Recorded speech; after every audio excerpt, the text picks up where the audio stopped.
बासावा काटावन चले राजा दशरथ अंगूरी गड़ेला खापा चाल।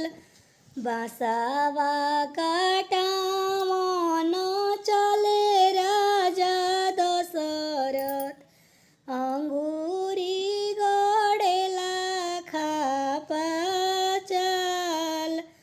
अंगूरी के दरदे मरले राजा दशरथ के कोई के परेला हाकार।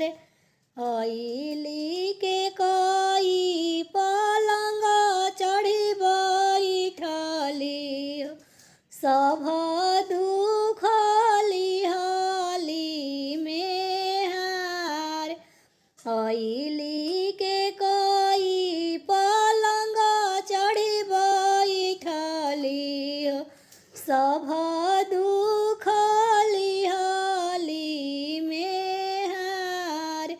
राजा सोवेले सुख नींद जमन मंगन आजु मंगबुए के कई हो तवन मंगन आजु देव।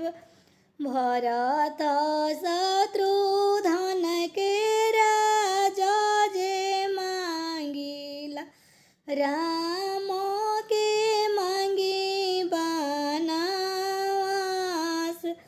भरत शत्रुधन के राजा जे मांगिला राम के मांगी बनावास।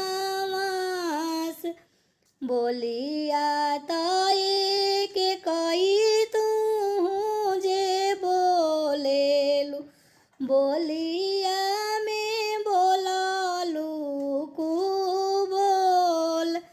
भरत शत्रुधन के राजा तू मंगलू राम के देलू बनावास।